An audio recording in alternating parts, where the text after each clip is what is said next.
지난주 뭐 기억나시는 게 있나요? 지난주 주일 오전 예배와 주일 오후 예배를 동시에 같이 같은 내용을 다뤘죠. 로마서를 쭉 다뤘었는데 여러분이 혹시 이 표를 가지고 계시나요? 안 가지고 계시죠? 저기 있나요? 오케이. 괜찮습니다. 제가 오늘 이 내용들을 좀 요약하면서 정리하도록 하겠습니다. 자, 이게 이제 약간 아까도 말씀드렸지만 아까 주일 오전 예배도 그랬지만 약간 좀 내용들을 좀 늘 반복하면서 또 정리하고 그런 식으로 가겠습니다. 자, 우리 여러분 제가 지난주 이야기를 전체 정리하도록 하겠습니다. 주목하시고 보시기 바랍니다. 자, 예수 그리스도의 생애의 세 가지 목적이 있었습니다. 참 저는 늘 세 가지를 좋아하는 것 같아요. 세 가지 목적이 뭐죠? 첫 번째,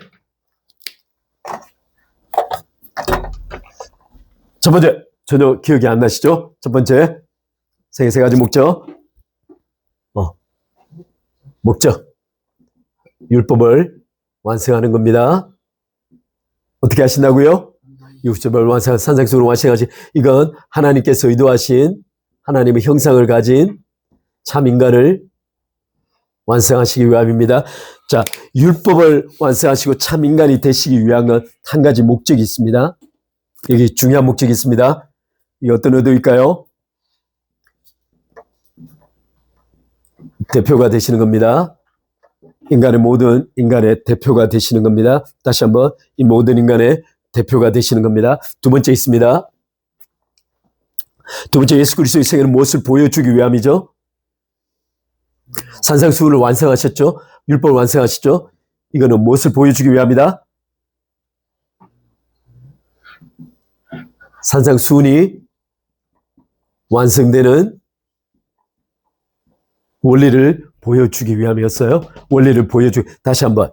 그리스도의 생애는 자유주의 신학자나 알버트 슈바이츠가 이야기했듯이 도덕적 표상이거나 뭔가 종말론적 그 기대감에 꽉 차 있다가 하나님의 나라가 지연되니까 하나님의 나라를 도래시키기 위하여 십자가에 자신을 내어주는 위대한 한 역사의 인물로서 소위 실패한 메시아가 아닌 거예요. 슈바이처는 그렇게 생각했어요. 따라서 도덕적 이상향도 실패한 메시아도 아니에요. 따라서 예수 그리스도는 율법 완성하시고 산상수훈을 통해서 참 인간의 형상을 통해서 인간의 대표가 되는 동시에 그 산상수훈이 완성될 수 있는 원리를 보여주고자 하십니다. 그 원리가 몇 가지였죠? 그것도 역시 세 가지였습니다. 세 가지. 질문하면 세 가지 이름 돼요. 첫 번째, 뭐였죠? 할렐루야. 완전히 100점입니다. 첫 번째,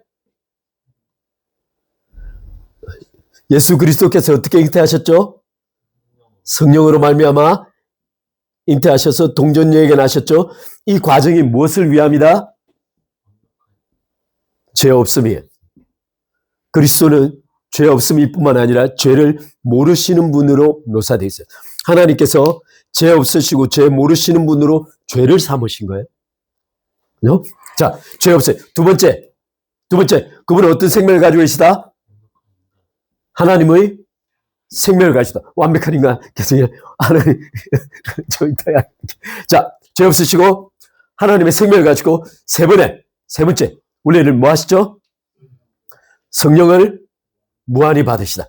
이 세 가지가 그리스도께서 참 인간, 비록 그분은 완전한 신이시나 완전한 한 인간으로 이 땅을 살아가시면서 인간의 순종에게 자신의 전적인 생명을 의탁하시면서 아기로 태어나셔서 그 지각이 자라가시면서 자신을 삼위일체 하나님의 한 분으로 깨달아가는 거라고 했어요.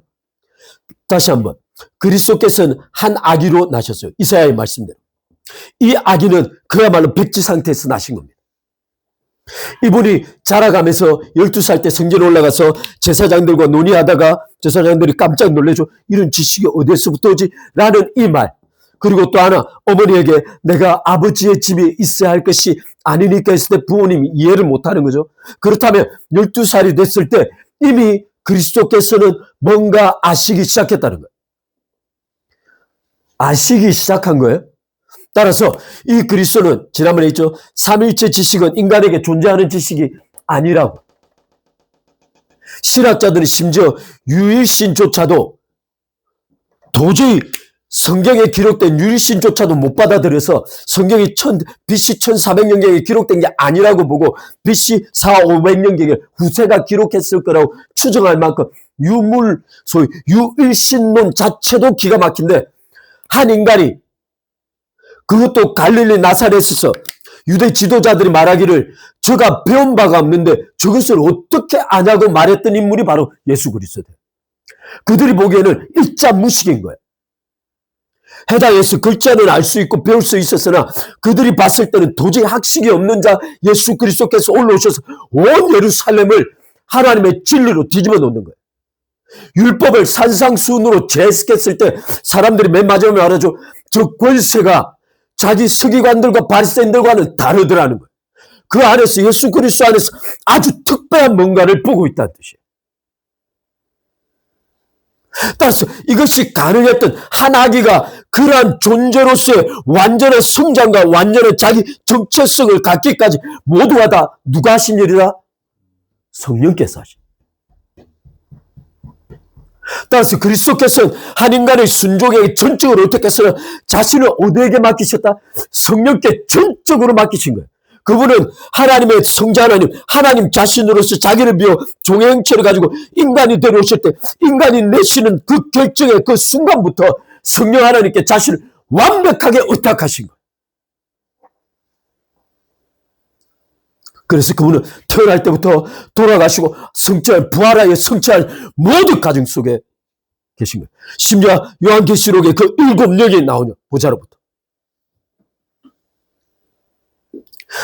자, 이게 삼일체론에 가면 여러 가지들이 있지만 그건 차치해 놓고 이 세 가지가 죄 없으심, 하나님의 생명으로 나심, 성령의 충만을 받으심, 이 세 가지가 바로 성령께 사시는 동시에 산상수훈이 왔는 데는 하나님의 참 인간의 표상이 이 세 가지라는 거예요. 아시죠? 그러면 그리스도께서 이것만을 보여주고 마치셨는가? 아니라고 했죠. 인간이 무엇보다 그리스도인들이 산상수훈을 완성하는 삶을 살아갈 수 있도록 이거에 적합한 삶을 살아갈 수 있도록 구속을 완성하신 거예요. 따라서 그리스도는 단순히 대표가 되시는 것뿐만 아니고 본을 보여주시는 것뿐만 아니고 그 본이 가능할 수 있도록 구속을 완성하시는 거예요. 따라서 그리스도는 처음부터 끝까지 그리스도인의 완전한 하나님의 형상 닮음 또는 자기 닮음에서 모든 것을 구비하신 거예요. 이 세 가지. 그러면 오늘 넘어가기 전에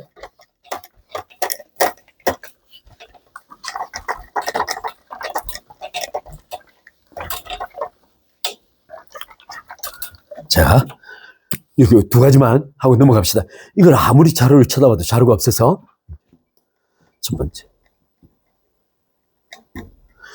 그리스도께서 율법을 완성해야 하는 이유가 뭘까요? 그리스도께서 율법을 완성하셔야 하는 이유. 제가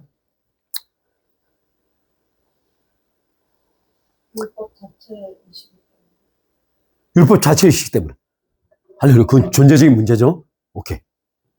율법의 완성에 세 가지 목적이 있습니다.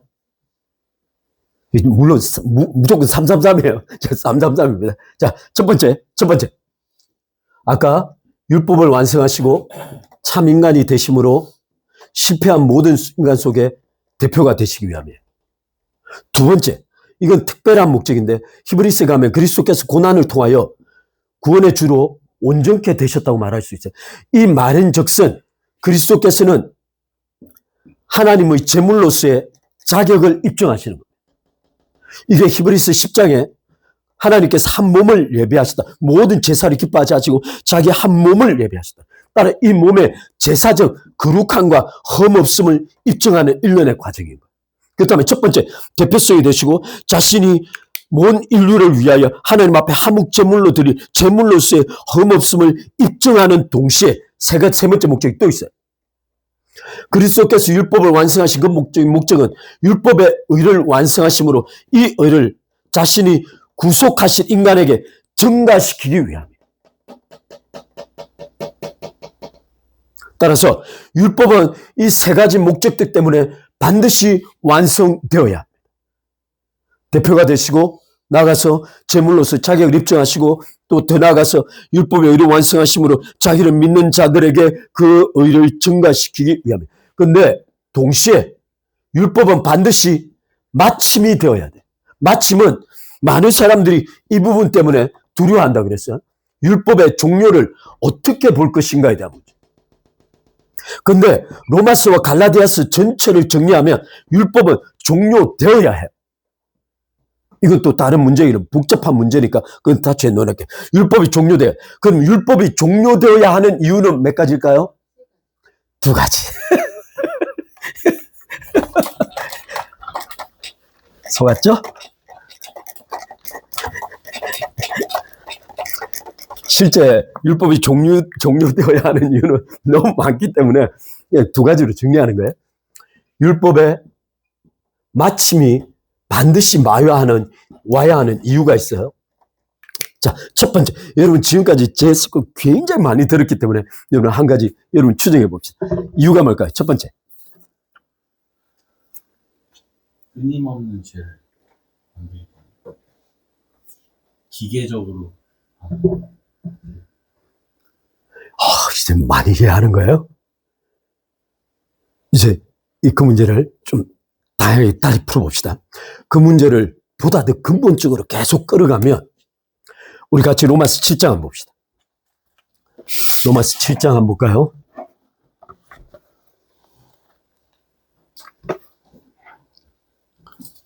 로마서 7장 1절로 3절 말씀입니다.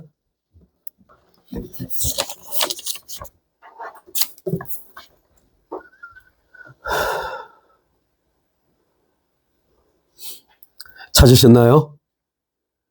네. 한번 로마서 7장 1절로 잠깐만 이게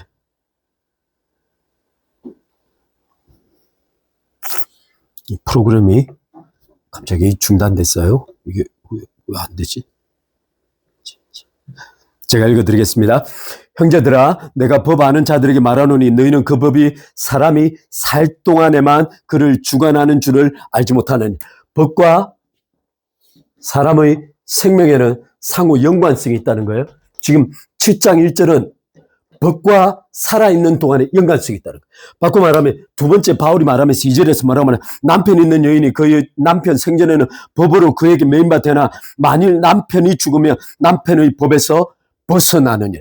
이게 지금 여기 소위 결혼에 대한 언약적 개념을 다루는 거예요. 남편과 아내가 있는데 이 둘 사이에는 언약적 관계가 형성되어 있다는 거예요. 따라서 이 둘의 남편과 아내라는 부부관계의 언약적 관계가 한 사람의 외도에 의해서 벗어나게 되면 이건 범죄가 된다는 거예요. 그런데 만약에 남편이 죽으면 이 아내는 합법적으로 독립선언이 되고 이 아내는 다른 사람에게 결혼할 수 있어요. 합법적으로 결혼할 수 있습니다. 그러면 지금 말씀이 여기 남편과 아내가 남편이 죽고 아내가 다른 사람에게 갈 수 있다라고 표현을 했으나 실제 이 내용의 본질적 핵심은 무엇이냐면 바로 율법과 인간 사이의 언약적 관계의 폐기입니다. 그래서 3절 말씀에 바울이 말하기를 그러므로 만일 그 남편 생전에 다른 남자에게 가면 그는 음녀라 간음하는 범법자라. 만일 그러나 남편이 죽으면 그 법에서 자유롭게 되나니 그 다른 남자에게 갈지라도 음녀가 되지 아니하느니라. 결혼의 언약이 죽음을 통하여 폐기된다. 이 죽음이 누구를 가리키냐? 바로 그리스도의 죽음이에요. 그리스도의 물리적 죽음은 누구의 죽음이냐? 바로 우리의 물리적 죽음이라고 보는 거예요. 실제 그걸 영적 죽음으로 보나 하나님의 관점에서는 그냥 우리 죽어버린 거예요. 따라서 실제 남편이 죽었다고 돼 있으나 실제 이 죽음은 그리스도의 죽음인 동시에 우리의 죽음이에요. 따라서 그리스도께서 십자가에 매달리고 죽으신 근본적인 목적은 우리 속에 맺혀져 있는 이 언약적 관계를 끌어내기 위함이다. 따라서 그리스도께서 율법 안에 나셔서 율법을 통하여 율법을 완성하시고 그 율법 안에서 율법에 의하여 죽음을 당하신 거예요. 하나님께서 이 모든 당신의 택하신 자들을 다 그리스도 안에 넣으셨어요. 이게 고린도전서예요. 그리스도 안에 모두를 집어넣고 그리스도께서 경험하신 죽음, 십자가의 죽음에서부터 장사된 부활, 그리고 승천하심, 하늘 보좌에 앉으심까지 하나님께서 그리스도께서 경험한 일련의 모든 과정을 그리스도인이 경험한 것으로 간주하시는 거예요. 따라서 그리스도 안에서 그리스도께서 율법 안에서 율법으로 말미암아 율법에 대하여 죽음을 당하셨기에 그리스도께서 끊어진 이 과정을 통하여 모든 그리스도인들은 율법과 언약적 관계를 벗어나는 거예요. 그래서 4절 말씀이나 그러므로 형제들 내 형제들 너희도 그리스도의 몸으로 말미암아 그리스도의 몸이에요. 그리스도의 십자가 진짜 물리적 죽음을 말하는 거예요. 따라서 그리스도의 몸으로 말미암아 율법에 대하여 어떻게 되었다고? 죽임을 당하였으니 어떻게 되었다고? 그리스도의 물리적 죽음으로 말미암아 우리가 그 안에 있어서 그리스도와 연합하여 6장 말씀에 그리스도와 연합하여 세를 말미암아 그리스도와 연합하여 그리스도께서 경험하신 모든 경험이 우리의 경험하됨으로 그리스도의 죽음은 곧 나의 죽음이요 그리스도께서 율법을 벗어나게 하시면 그 그리스도의 몸의 죽음을 통하여 우리가 율법적 언약적 관계로부터 완전히 벗어나는 거예요. 그러면서 사절이 말하기를 뭐라고 하냐면 율법에 대하여 죽임을 당하는 근본적인 이유는 뭐냐면 이는 곧 다르니 죽은다 가운데서 살아나시니 그리스도에게 가서 율법을 벗어나서 그리스도에게 가서 하나님을 향하여 열매 맺게 하려 함이니라. 따라서 하나님께서 받으시는 열매는 율법에 있는 게 아니고 그리스도 안에서 율법과 끊어진 관계 속에서 그리스도 안에서 맺어지는 것이 하나님께서 받으시는 열매라는 거예요.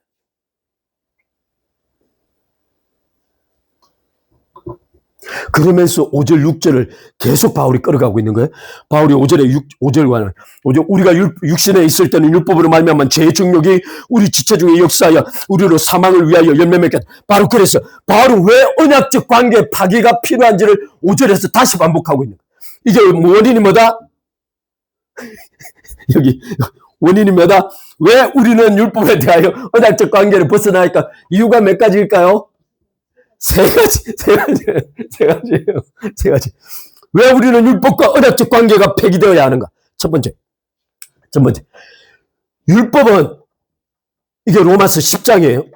저가 하나님의 의를 알지 못함으로 율법을 통하여 자기 의를 끊임없이 추구한다는 거예요. 바꿔 말하면 율법은 사람을 기만하여 끊임없이 자기 의를 추구하게 만들어요. 근데 로마서 10장 2절에 뭐라고 말하냐면 자기 의를 추구함으로 하나님의 의를 적극적으로 거부한다는 거예요. 이게 바로 율법의 기만이에요. 율법은 우리 안에 들어와서 우리의 행위의 의를 끊임없이 추구하게 만들어요. 그리하여 적극적으로 하나님의 의를 거부하게 만들어요. 따라서 율법에 의해 집중하면 집중할수록 하나님의 의로부터 계속 멀어지는 거예요.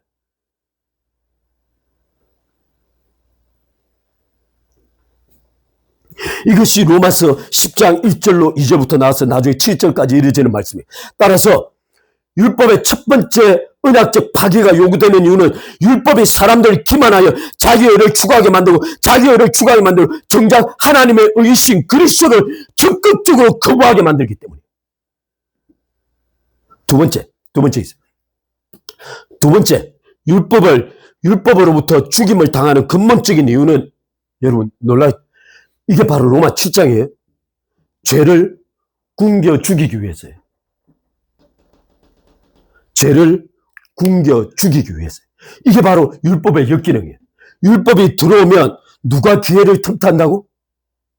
내 몸에 있는 죄의 법이 기회를 틈타서 그 율법의 계명을 통하여 나의 온갖 정욕을 일으켜내고 그 정욕을 일으켜내는 나의 범죄를 통하여 자기는 살아나고 나를 죽이는 거예요.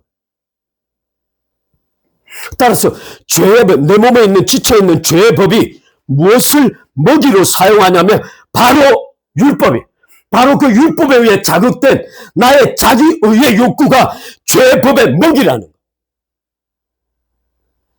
이것이 고린도전서 15장 57절의 말이에요.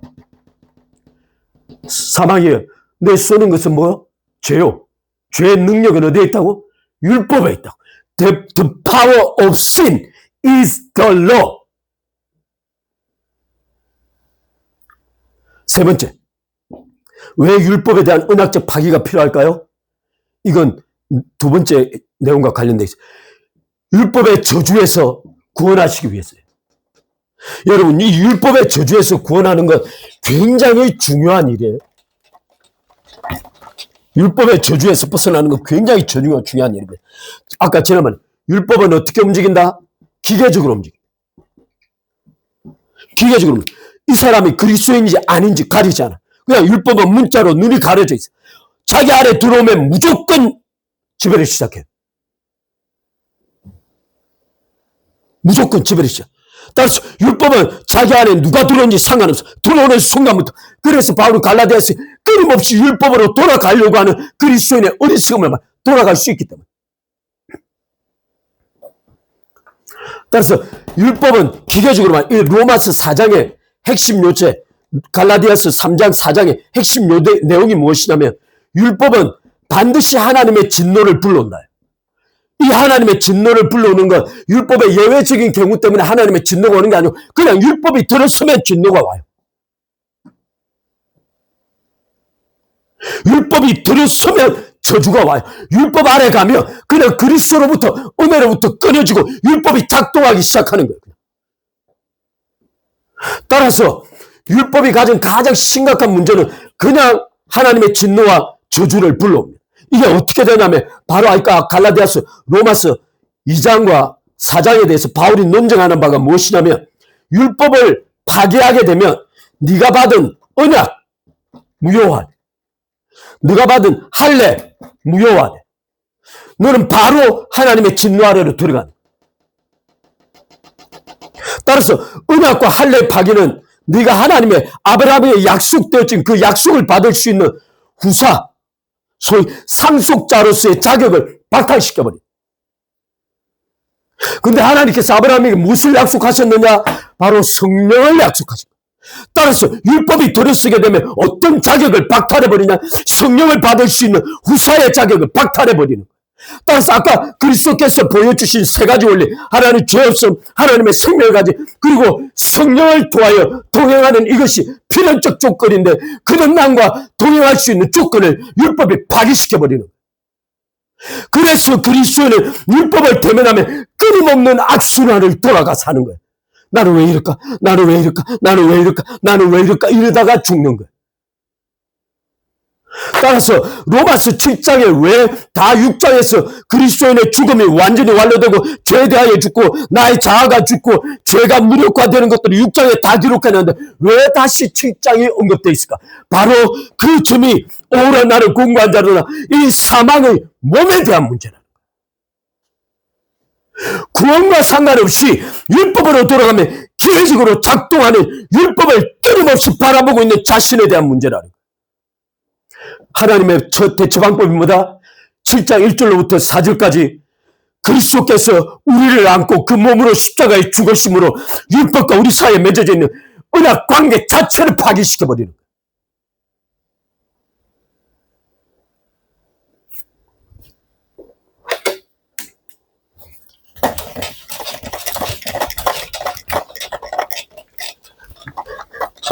따라서 율법과 맺어진 언약의 관계를 파괴하는 첫 번째.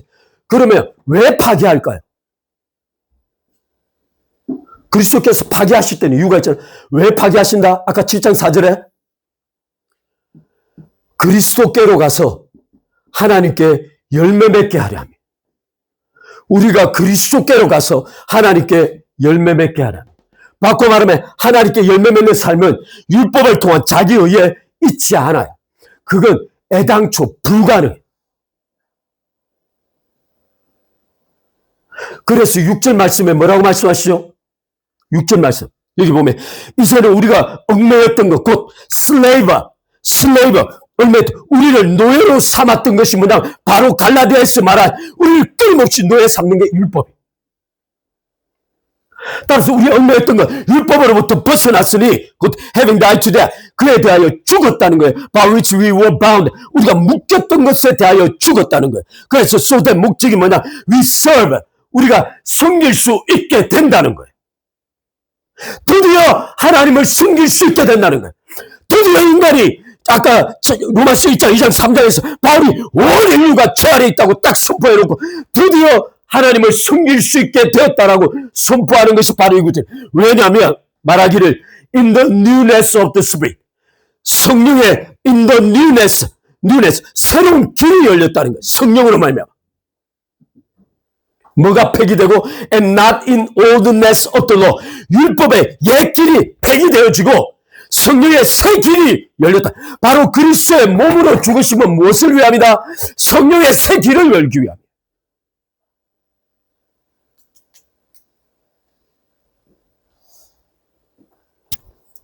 따라서 지금 로마서 7장에서 바울이 하고 싶은 말은 유대인들이 율법에 대하여 가진 그 태도를 보라는 거예요. 너희가 바리새인과 서기관의 의보다 낫지 못하면 결단코 하나님의 나라에 들어가지 못한다. 이 말인 즉슨 유대인들과 바리새인 서기관들이 율법에 대하여 정신병적인 집착을 보라는 거예요. 그렇다면 그리스도인은 어디에 집착할 것인가? 그들이 가진 그 율법에 대한 집착 이상 성령께 해야 된다.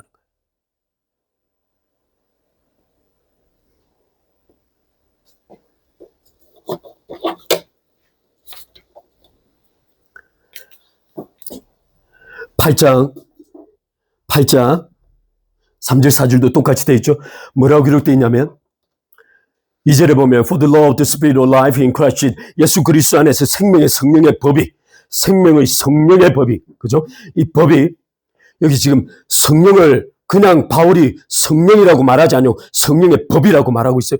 바울은 지금 율법과 성령의 의도적으로 법적 단어적 대치를 시키고 있는 거예요. 많은 사람들이 성령을 생각할 때 그냥 우와 파워, 성령은 무질서한 은사, 그러니 우리는 말씀으로 돌아가야 해. 끊임없이 문자로 돌아가야 해. 그렇지 않아. 그것이야말로 바울이 말한 말을 정확하게 곡해하고 왜곡하는 거예요. 성령께서 우리 안에 들어와 사시는 일의 본질은 바로 하나님의 법이에요. 법. 그러면 단순히 율법도 아니 그리스도께서 산상수훈을 통해서 완벽하게 표현해 그 법 자체, 바꿔 말하면 하나님의 존재 자체가 지금 우리 안에 들어와 있는 거예요. 그런데 많은 사람들이 두려워해. 하나님이 성령에 집중하면 혹시 국회나 생기고 왜 여기서 문제가 생기냐, 우리는 언설 막 빠져.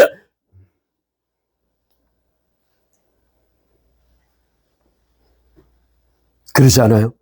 그건 성령을 무시하는 일이에요. 그리스도께서는 자신의 모든 존재를 성령께 맡기셨어요. 헤롯이 죽이려고 그 지방 전체 두 살 아래를 다 죽이려고 할 때도 그리스도께서 성령을 전적으로 의탁하셨어요. 그리스도는 온 세계 전체를 통하여 성령과 동행함이 무엇인지 보여주고자 하시는 거예요. 그 성령께서 말씀을 통하여 삼위일체라는 놀라운 인식을 주시는 거예요. 성경에 기록되어 있지가 않아요. 그러나 암중에 기록되어서 누구도 인간이고 지식을 가지고 이해할 수 없었던 그 시간 하나님께서 그리스도께 주신 거예요. 따라서 바울은 The law of the spirit of life, 생명의 성령의 법이라고 일부러 법이라는 명칭을 붙이고 있는 거예요. In Christ Jesus, 예수 그리스도 has set you free. 너를 자유롭게 만들었다. set you free. 바꿔 말하면 억압과 언약적 관계 속에서 관계 자체를 청산해버렸다. 어디로부터? From the law of sin and of death. 죄와 사망의 법에서부터 너를 관계를 청산시켜버렸다. 그러면서 3절에 말하기를 율법이 육신으로 말미암아 연약하여 할 수 없는 것. 율법이 the law, 여기 보면 the law could not do. 율법이 할 수 없다는 것. 율법은 절대 할 수 없다는 것. 누구의 판단이죠? 하나님의 판단이에요. 율법이 할 수 없다는 건 인간이 규정하는 게 아니고 내가 힘들어서 규정하는 게 아니고 하나님께서 율법을 할 수 없어! 라고 지금 말하고 있는 거예요. 이 말이 아시죠?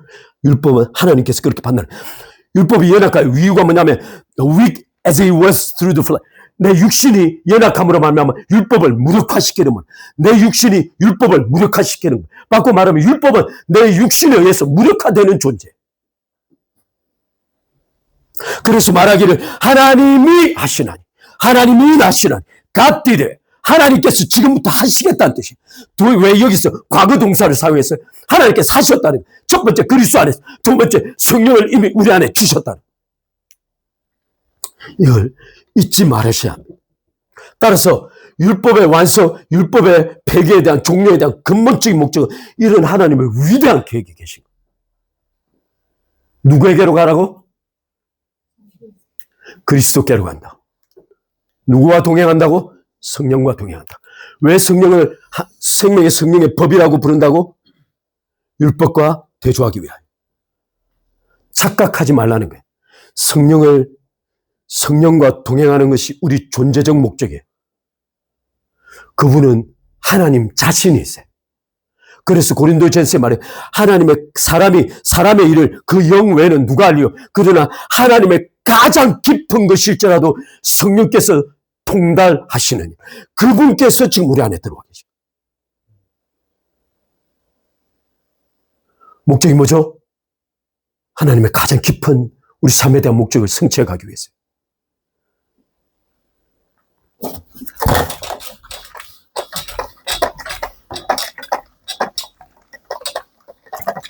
제가 원래는 이 말씀을 바울이 계속하고 있다는 게 바로 갈라디아서 2장 20절이에요. 제가 오늘 또 다른 걸 하려고 했는데 갈라디아서 2장 19절로 21절 계속 지난번에 반복했죠. 여기도 그렇습니다. 여기 보면 19절에 뭐라고 되어 있냐면 through the law, 율법에 의하여 I died to the law. 내가 율법에 죽었다는 거예요. 여기 말이 이상하죠. 율법에 의하여 내가 율법에 대하여 죽었다는 거예요. 여기에서 굉장히 많은 신학적 논의들이 있어요. 내가 이제 율법에 의하여 율법에 죽는다는 말이 뭔가? 근데 부분적으로 하는 말이 있어요. 그러면 맞아. 율법이 나에게 와서 죄를 정죄하고 나를 그냥 죄 정죄해서 나를 저주하니 그럼 나 죽은 거야 라고 말하지만 지금은 그게 아니에요.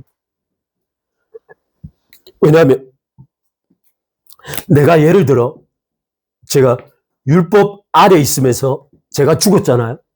예를 들어 죽음을 갖고 저주를 받잖아요. 여전히 저주율법 아래 있어요. 근데 지금 오늘 이 율법에 대한 죽음은 무엇이냐면 분리를 말하는 거예요. 따라서 율법에 의하여 율법에 대하여 죽었다는 말은 그리스도께서 나를 위하여 십자가에 못 박아 죽으셨기에 그리스도 안에서 내가 죽었다는 뜻이 돼요. 따라서 여기에 율법에 의하라는 말은 근본적으로 그리스도께서 율법 안에 저주받으신 사건을 전제하고 있어요. 따라서 그리스도 안에서 나는 율법에 대하여 죽임을 당한 거예요. 그래야 비로소 20절로 가는 거예요. 다시 한번 19절이 돼야 20절이 가는 거예요. 19절은 그 율법에 대한 죽음을 말하고 있죠. So that I, 목적이 뭐죠? 율법에 대한 죽음. So that I might live for God. 하나님을 향하여 살게 하려 합니다. 지금 로마서 8장, 7장, 8장의 논리와 갈라디아서 이 논리는 똑같은 논리예요.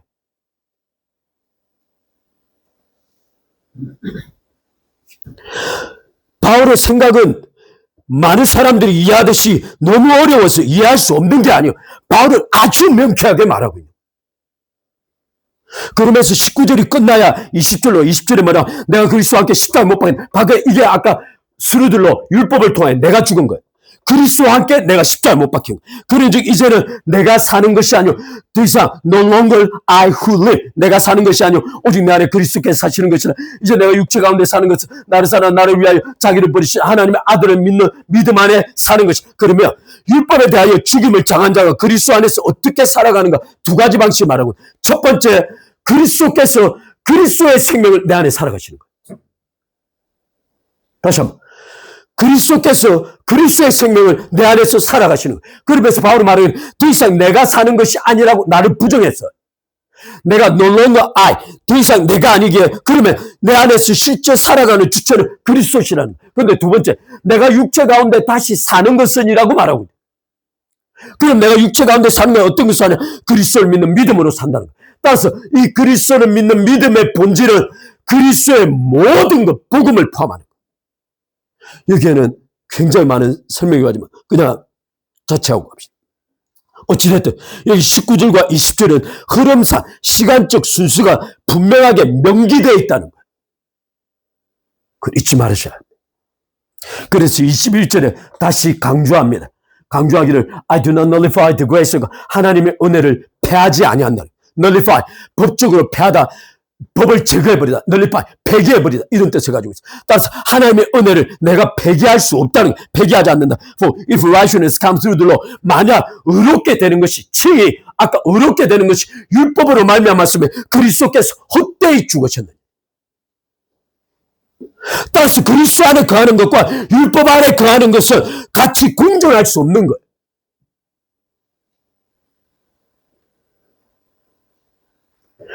계속 공존을 말하는 일체의 가르침들은 정확하게 갈라디아서 2장 19절부터 21절까지를 계속 위배하고 있는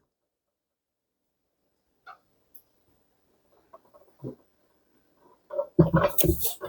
제가 마치면서 여러분들 우려가 있어서 제가 지난번에 이야기했지만 로이드 존스 목사님 이런 분도 굉장히 칼빈도 그렇지만 많은 분들이 물론 저 같은 수준에서 그분들 사상을 이해하는 건 거의 어려운 일이에요. 거의 어려운 일이에요. 그러나 지난번에 말씀드린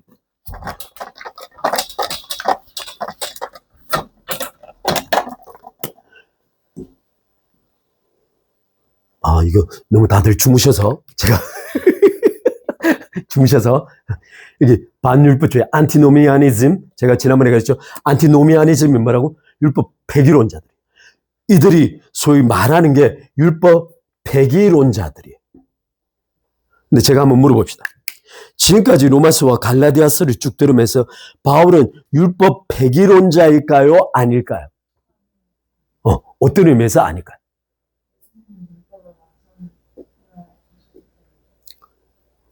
그러면 예수님께서 율법을 완성하셨고 율법을 마치시고 종료시켰다는 이 말을 어떻게 조화시킬 수 있을까?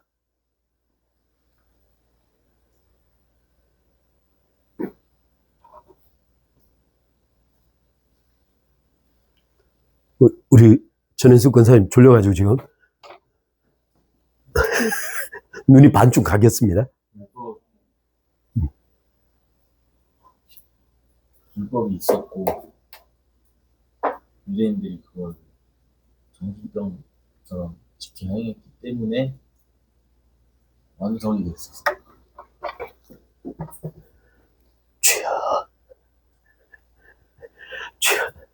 이게 이제 아무리 반복을 해도 어려운 것들이 있어요. 어려운 것들이 있어요. 여러분들이 아까 말했지만 이분들의 근본적인 두려움이 있습니다. 율법 폐기론자들에 대한 주장을 하는 이유는 지난번에 이야기했죠. 라이센시어스에서 나는 유다스의 말입니다. 소위 죄를 허가받고 저지를 수 있다고 보는 거예요. 구원이. 죄를 허가받고 저지를 수 있어요. 이게 로마서 5장에서도 6장에서도 계속 나오는 질문이에요. 하나님 그렇게 구원하셨으면 우리 계속 죄를 지어서 은혜를 더하게 할까? 라고 유대인들이 또는 다른 사람들이 던져줍니다. 바꿔 말하면 그리스도의 복음은 그런 질문을 받을 만큼 폭발적으로 은혜로워요. 그런 질문을 받을 만큼 폭발적으로 은혜스러워요. 그러면 이게 라이센쇼스가 될까 우려하는 거예요. 여러분 한 가지 질문합시다. 여기 율법이 있고 생명의 성령의 법이 있어요. 여러분 율법은 살인에 대하여 어떻게 가르치죠?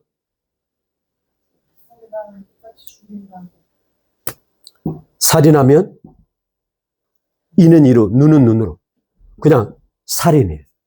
그냥 죽이는 거예요. 고의성이 있으면 설사 도피성으로 도망했더라도 잡아 끌어내 죽였어요. 근데 우리 안에 계신 생명의 성령의 법은 이 살인과 관련된 법을 어떻게 해석하실까요?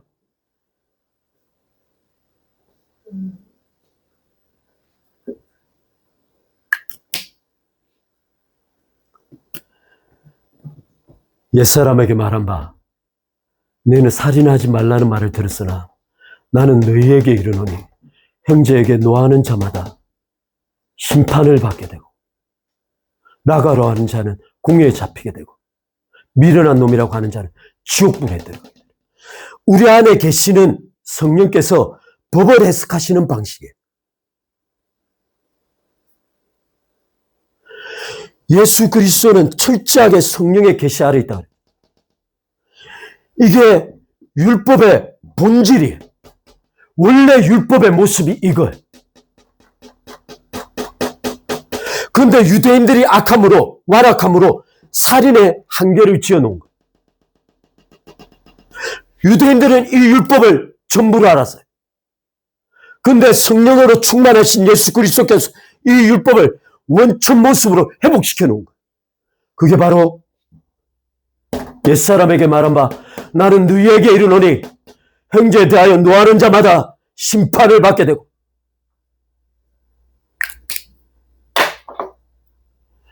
그럼에도 불구하고 많은 사람들이 율법을 벗어나면 성령을 따라가면 라이센쇼스네스가 올 거라고 협박하는 거예요.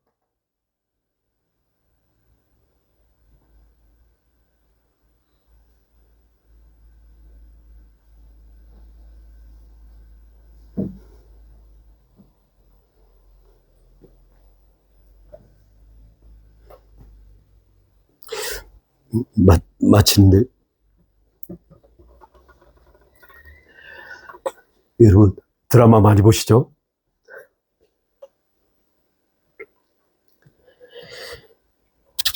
율법을 하나님께 가져가면 그냥 단적으로 폐륜이 되는 거예요. 하나님께서 인간에게 아버지가 되시기 위하여 그리스도께서 오신 거예요. 다시 한번 그리스도의 위대한 사역은 아까 말한 대로 두 가지, 하나는 구속뿐만 아니라 요한복음 17장에 뭐라고 말씀하셨냐면 내가 아버지의 이름을 저들에게 알려주었나이다. 바꿔 말하면 하나님의 이름이 이거 하고 마칠게요. 하나님의 이름은 구약에서부터 무수히 여호와, 주, 여호와 라파, 여호와 샴마, 여호와 이레, 만군의 주, 지극히 높으신 수많은 이름들이 존재했어요.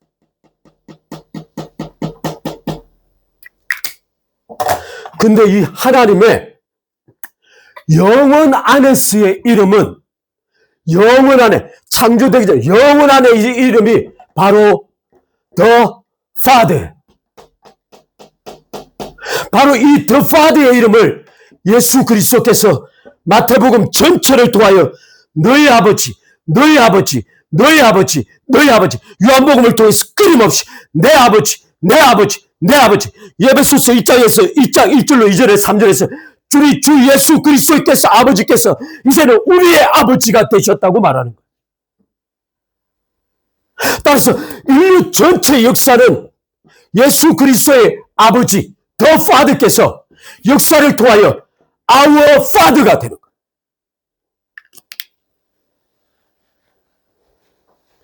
이것을 누구를 통해서 하시냐? 예수님과 성령을 통해서요.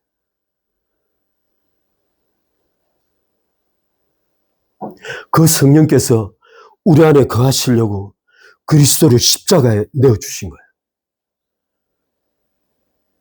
근데 우리가 율법으로 돌아간다?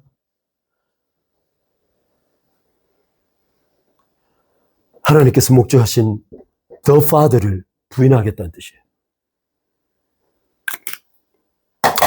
따라서 이런 건 없습니다.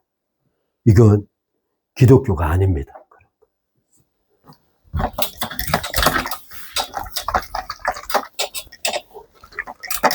원래 오늘 로마서 지난번에 나눠드렸던 걸 다 요약하고 다시 정리하려고 준비했었는데 오늘 너무 엉뚱한 이야기가 나와가지고 더 진행하면 여러분들 수면 중에 운행하실까봐 제가 도저히 더 이상은 못할 것 같아서 오늘 여기서 마치도록 하겠습니다. 제가 좀 이따 뭐 같이 또 질문이거나 생각이 있으면 같이 나누도록 하겠습니다. 제가 잠깐 기도하고 마치겠습니다.